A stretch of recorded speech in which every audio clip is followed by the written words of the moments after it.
Morning, everybody. Welcome to the 2019 GMC Canyon Denali.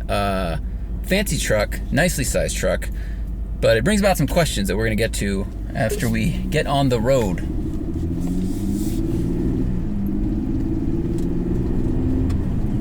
All right, welcome to the GMC Denali Canyon.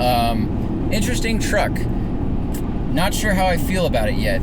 Specs really quick. It starts at $43,000. This one's priced to $48,000. The most expensive option on it are the wheels, which are $2,400. So it's basically the wheels are $2,400. The towing package was like $600, something like that, and then tax and fees bring it to about $48,000. So, what do you get for $48,000 in this truck?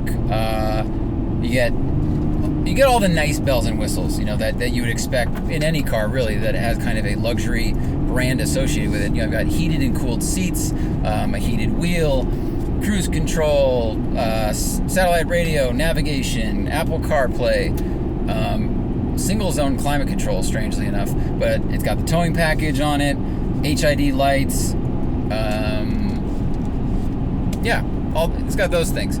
Enough USB ports and whatnot. It's got this really smart shelf for your phone that I love.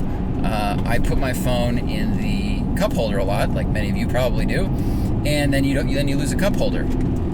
So this keeps it vertical. You could see the screen if you needed to use that nav instead of CarPlay for some reason, or if someone else's phone is doing nav while you use something else. It's just it's a really smart thing that's really simple.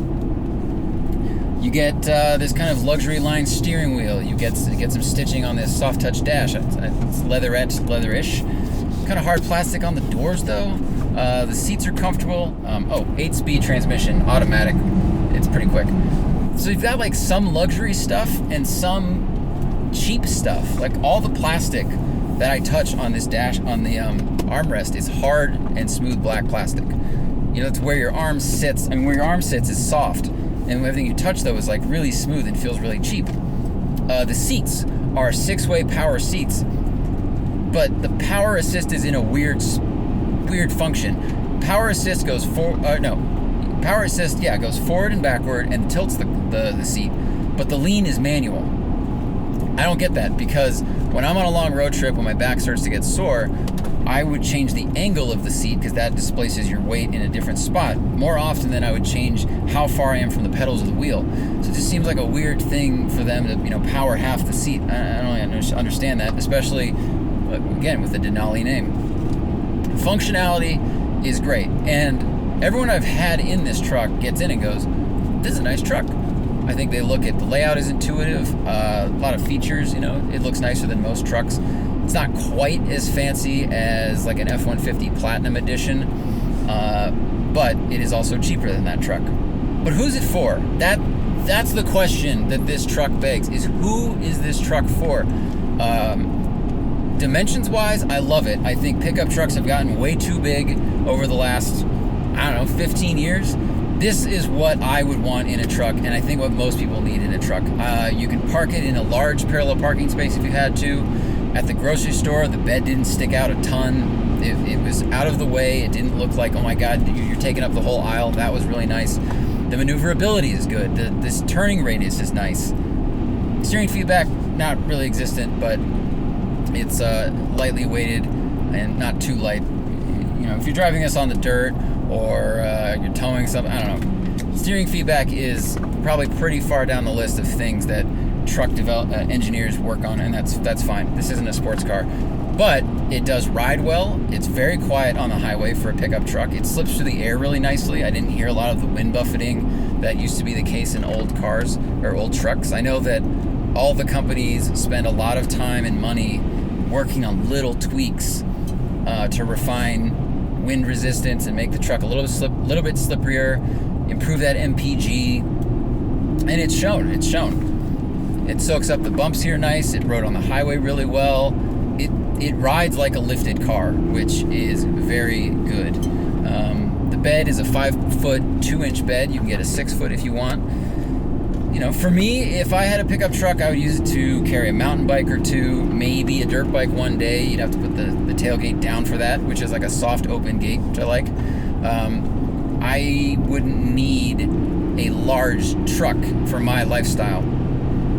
So, its competition then is the Tacoma, which is, Toyota's ultra reliable, famous vehicle. They kind of stuck with this size truck. They built the Tundra if you want something bigger, but the Tacoma didn't get bigger and bigger and bigger and bigger. And that car starts at $35,000. The other competition with this car is, strangely enough, the Chevy ZR2, which starts at $41,000. Now, I didn't look through the option book of the ZR2 to figure out how much you'd have to spend to get the same stuff. I can't imagine, you have to spend much over $7,000 to get heated seats, Apple CarPlay, and navigation. It can't be that much more money. Maybe if you want like the diesel engine with the spool valve shocks and all that stuff, now we're talking a little bit more money. But even so, this truck is $13,000 more than Tacoma starts at. It's right in the neighborhood of the Colorado ZR2. So I don't know who it's for. The only thing I could come up with is this is the truck for someone who needs to tell the world, hey, I don't work at the golf store, I manage the golf store. Do you know what I mean? Like, it's someone who they feel like they need to advertise their credit line a little bit. And it's not, they didn't need a Denali Suburban. They can't afford a Range Rover maybe, or maybe they like domestically made vehicles, but they make a little bit more money than someone who's just driving a normal Colorado.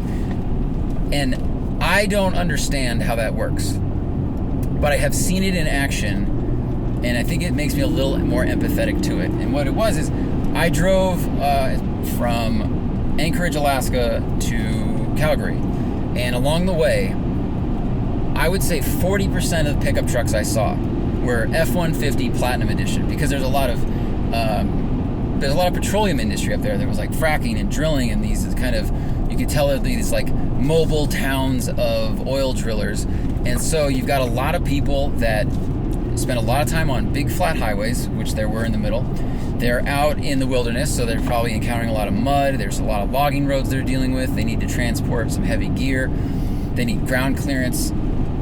But they're making a lot of money. I mean, if you think about it, we saw these kind of mobile homes that were clearly put down outside of a town, and then when they're done fracking in that area, or whatever it is they're doing, they move to the next town. These were mobile offices, mobile apartments on a pretty big scale, something I'd never seen anything like that before. So the only luxury experience these employees have until they go home eventually, and I don't know when that is their car.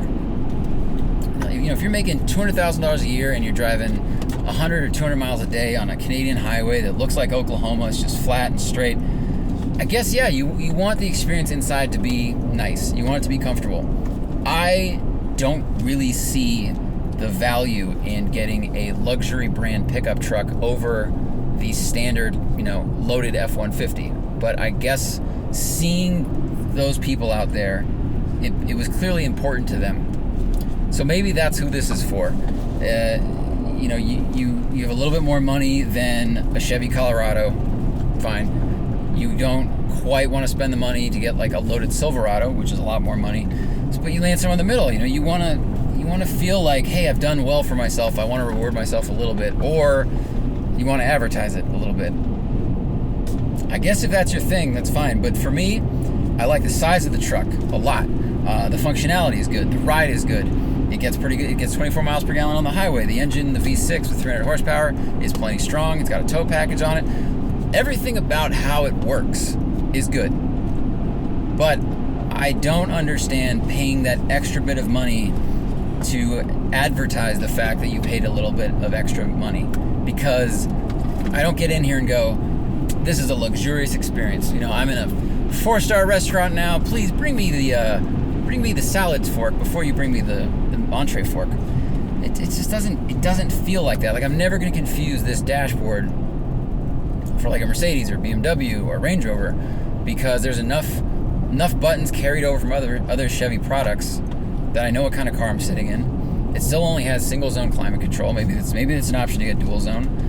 The gauges are clear. I like the screen in the middle. It's a nice kind of update from what is clearly a simple gauge cluster, but the multicolor display in the middle is really good. The heated steering wheel gets hot way too quick. The heated seats are good. Everything about it is good. The seats are very comfortable. The adjustable lumbar is fantastic. But it's $48,000, and all right, other than a big chrome grille on the front and a Denali badge, I just don't know what I'm getting. That's all. I'm just trying to be fair, just trying to be honest with you guys. So, if you own a truck like this, or if you own maybe if you own an F-150 Platinum and you bought it over a loaded F-150, or you or your family members have bought Denali products, definitely let me know in the comments why. And I don't mean that in a critical way. I'm genuinely curious, and I just want to learn why people would go for this over the other products I've mentioned. So we're headed down now. I've went a little long today doing other one takes, and so I'm not going to stop while I finish this video. But I hope this was informative, and I hope you guys can explain to me what you think about this truck. You can tow with it. You can carry a decent payload. It's comfortable for 4 people. It's a good size. Ergonomics are great. But I don't need to tell everybody I manage the golf store. Just go to work there and just come back and save some money. So let me know in the comments. Keep an eye out for new one takes every week. We got new podcasts Tuesdays and Thursdays. Jump in when we do the live recordings. You can jump in Super Chat and ask us questions, which we will definitely answer for you. And check out our new merch store on Blip Shift. We partnered with them. They're doing a great job helping us with our ideas, helping them get designed well, and we're doing a new t-shirt every month. Otherwise, I'm going to have a very comfortable, surprisingly agile drive down this wonderful canyon road in a pickup truck that I'm just not sure about yet. All right. See you later.